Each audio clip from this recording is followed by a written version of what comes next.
Hey Simon and Wanda, it's Rob and Zach, and we're just putting together a little video to show you guys how we kind of do things in-house in preparation for shipping product off to Amazon. So here's Zach, and you ready? Yeah. All right, let's do it. All right, so Simon and Wanda, basically one of the things that I like to do to kind of speed things along is to do one procedure at once. For instance, on the front of these envelopes is going to be a sticker for Amazon on this white sheet. And then these stickers right here are tamper-proof seal stickers that will go on the opposite side of that bubble mailer. So, for instance, if I were to be preparing 20 jars at a time, I would get 20 of these ready, and then I would just do 20 of these at once. I found that it saves time. So I like to just take the sticker and put it right here. I'll grab a prepared one so you can see why we like to put it right here. This is what it's going to end up looking like.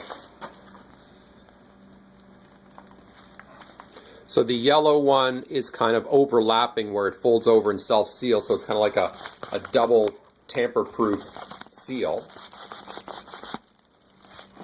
And then on the reverse side, Zach has placed the white label low enough that when you are done folding over and sealing the envelope, the white label doesn't kind of come too close to the edge. It looks like it's, giving you a good 1/2 inch to 3/4 of an inch away from the edge, which is perfect. Just right around there. Yeah.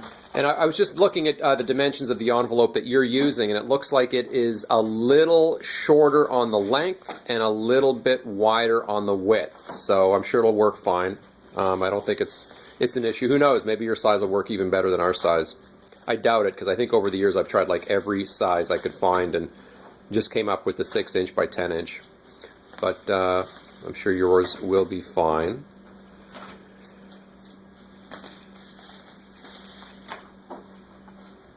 And I also noticed that you bought, let's see, what do you say here? Let me know what, actually I'm going to stay on Zach doing these things. Yeah, I noticed that you bought the boxes, one of the box sizes you bought 5 of, which was like 22 by 14 by 14, and then you did pick up a 18, which is what we use.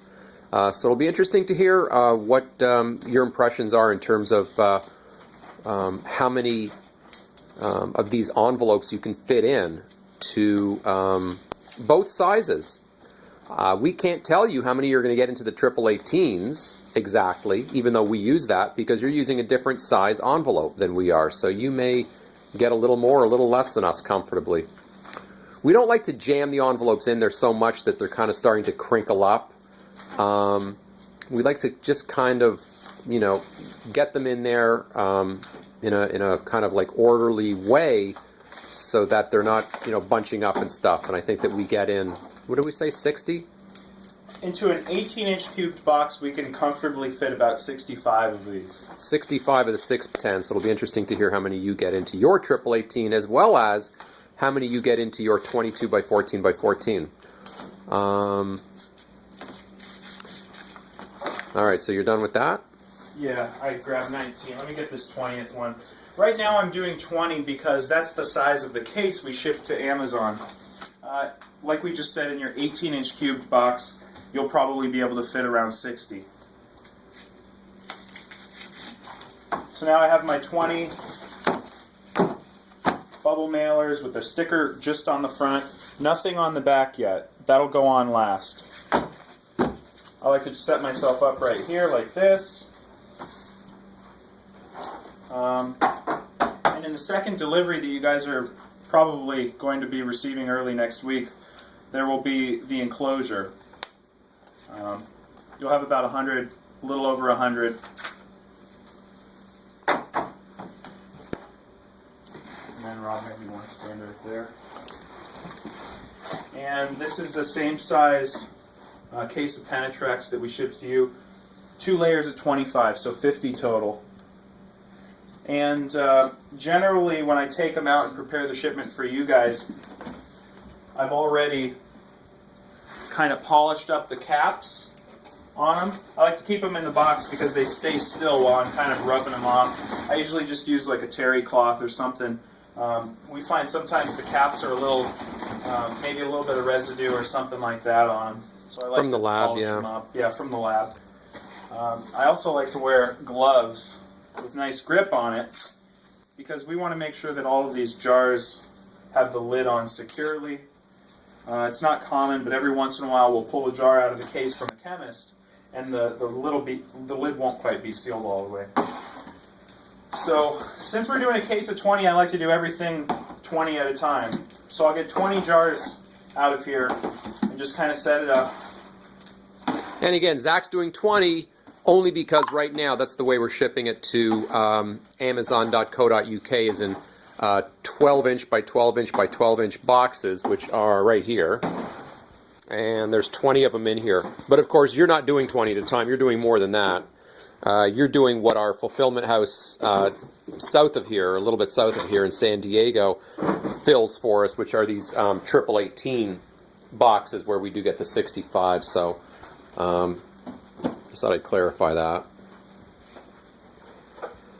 Yeah, and you just want to give the jars a nice little torque, a nice little tug to make sure that the lid is on securely and it's not going to come unscrewed in transit, which historically happens sometimes. But you also don't want to torque it too hard because we also have gotten phone calls over the years from older people who have arthritis, which is understandable since a lot of people buying this product are buying it for arthritis in their fingers.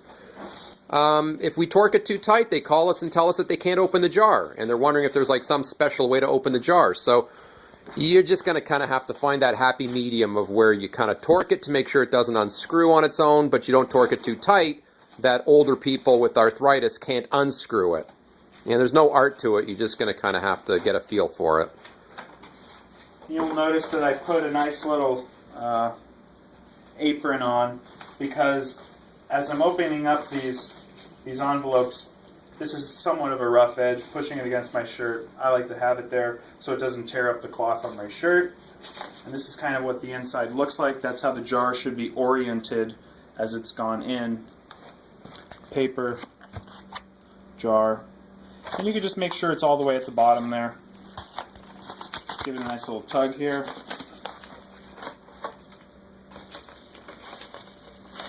Make sure it's sealed from end to end. Yeah, I'm a real stickler on stuff like that. I love having the customer get packages that look like they have been assembled with care. These people are paying, 16 pounds plus shipping, which is not an inexpensive product. And so, as I say, it's just part of the customer experience. I like to kind of, everything we do here, we really try to do with care, so that the customer is receiving the package the way we would like to receive a package if we ordered from Amazon, so that the entire experience is a positive one. We find that that pays dividends down the road in a lot of areas, including how they like the product, their experience when it comes time for them to leave a review of the packaging, which Amazon asks them for, as well as a review of the product itself. We just try to kind of do everything with care. Zach's done this tens of thousands of times, so he can kind of do it a little bit quicker than somebody. And we've had people here for the first time or second time, and they certainly don't move as quickly as Zach does. Let's see.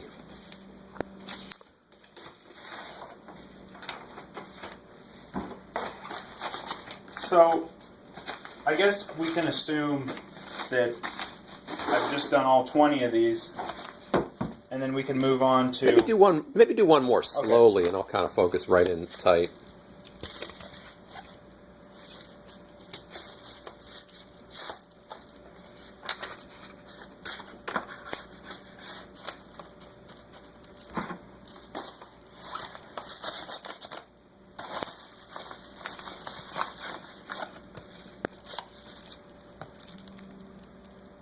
Okay.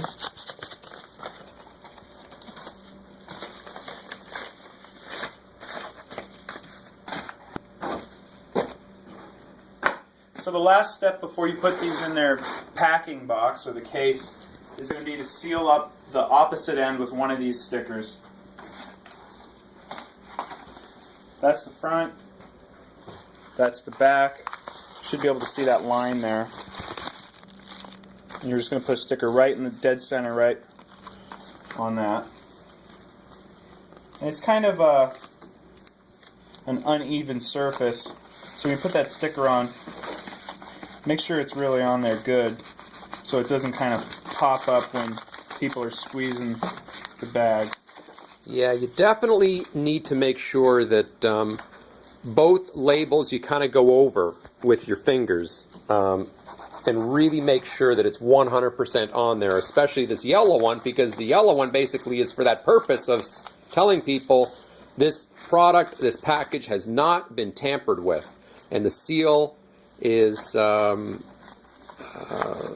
evident. Yeah, yeah. So if that seal for some reason didn't go on there cleanly, or it was a little dirty, and it started to kind of come off, trust me, a lot of people call and they go, I need another jar. When it arrived from Amazon, the tamper-proof seal was 100%. And so you need to send me another jar. I mean, it happens. So that's, again, why you want to take a little extra care and make sure that that yellow label, as well as the white one on the other side, is definitely on there, 100% coverage with the adhesive. So it's definitely not going to come loose. So this is our 12-inch cube box that we ship 20 units at a time directly to Amazon via the United States Postal Service.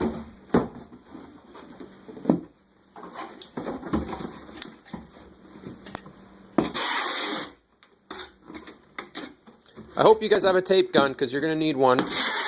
You must have one in all your years with fairfresh.co.uk. I'm sure you guys have all of these packaging supplies around, but a tape gun is definitely a critical part of our arsenal here. Where's that big one? Over here somewhere, maybe? There it is. Yeah, we actually have this tape gun too, which is larger in size. Which you guys are going to probably want to pick up, because when you start getting into the larger boxes, like the 18 size box, a lot better to use the larger size tape gun as opposed to the thinner one. I think it's maybe I don't know, it's like a 3.5-inch tape gun as opposed to the 2-inch tape gun or something. 2.6 mil and 1.8 mil. Got it. Yeah, those are our two sizes. Yeah. Or wait, that doesn't. Yeah, we use the big rolls, and then we use where the small rolls at. You just don't have any out, huh? No, they're in the box. Okay. Yeah. Yeah, that's the tape we use. 2.6 mil, 3-inch by 55 yards. 24 of those rolls come in that box, and then we also use this size for the small boxes. Like, for instance, when we ship 2-jar boxes. This is a little box, 4-inch by 4-inch by 4-inch. Nope, that's not it. There's the 4-inch. There's a 4-inch by 4-inch by 4-inch, which obviously we can just use the smaller tape gun with. This is for a 3-jar order. This is 6-inch by 4-inch by 3-inch. And again, we just use the small tape gun. Even on this one, the 6-jar order, we just use the small tape gun. We only break out the big tape gun when we are doing the larger boxes, like that one, or like that one, or that one, which is our 18. Okay, So in your guys' case with the 18 box, you guys would probably be looking at more along the lines of 60 of these instead of the 20. And some of these are a little flattened because that's how they went into the case. I'm just going to repack these ones for you so you can kind of see how we do it. Feel free to get creative trying to organize as many units as you can in here. And it's okay to press them down a little bit like that. It's going to happen naturally.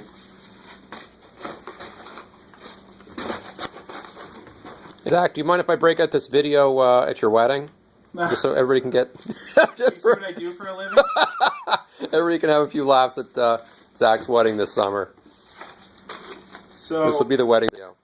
we've kind of found an interesting way, since this box is pretty short on real estate, there's not a lot of space, we have to kind of get creative with the staggering them because of the shape of these things. Sometimes they go in like this on top of each other, sometimes they go in like that on top of each other.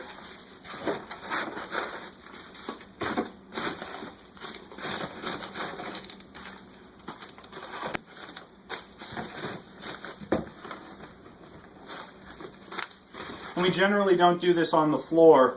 It just seems like it's easier to get a good angle for the camera. Yeah, yeah, otherwise you'd be doing it here on the table. Neither Zach or I have great backs, so we tend to try to do things that don't involve a lot of bending down. So that's pretty much it. And then at this point, you would have a packing slip that sits nicely on top here, just a standard size letter with a barcode on it, which we will email to you when the shipment has been created. And then you just simply seal it up. I like to go across the seam like this, and then across these two seams, and one down the middle.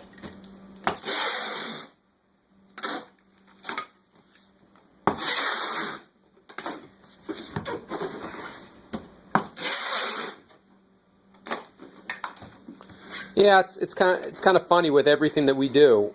We try to even impress Amazon so that when they take these boxes in to their fulfillment center, the people working there, they kind of get to know our boxes. They kind of know who we are because we sell so much of it here in the States that we just assume that the fulfillment center kind of, although they're dealing with millions of products and just millions and millions of things, they probably get to kind of know our boxes, and they see that we take care with what we do, and we prepare it in such a way that it's nice and clean, and that makes their job a little bit easier. We're always trying to make Amazon's job a little bit easier because we think that it'll, pay us dividends when they think that we're a good seller.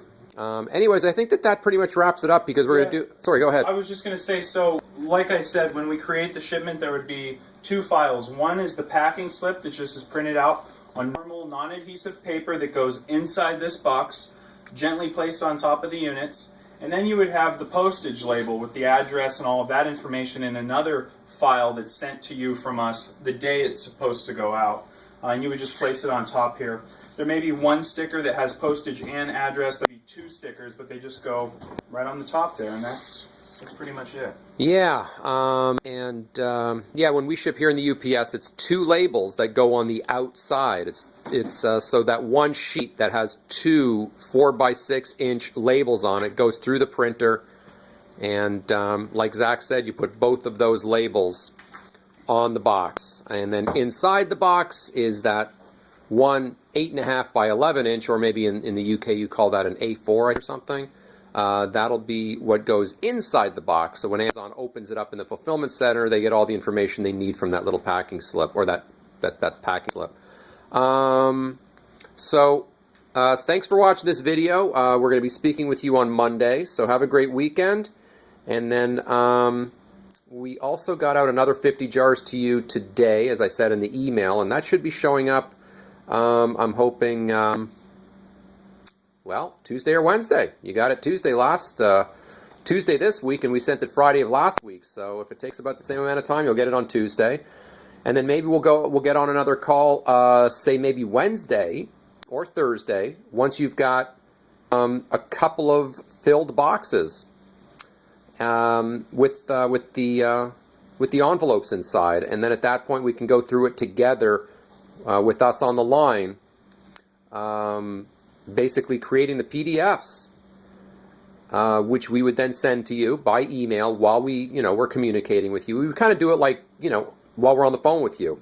And when we're all done, we should end up with a couple of boxes all labeled up and ready to go. And then we'll also determine at that point what we're supposed to do with those boxes. Of course, here, as I say, we just take it to a corner store that's just a few minutes away, and we give it to them. And UPS shows up at their doorstep at the end of every day, and they, take all the boxes that all of the people around this neighborhood have dropped off there for UPS, and the UPS driver loads up. I don't know how it works in the UK, or if we're going to be using UPS, or whoever we're going to be using. But again, we'll figure all that out, and we'll get a nice, smooth system going. So that's it, guys. We will speak to you on Monday. Have a good weekend. Bye.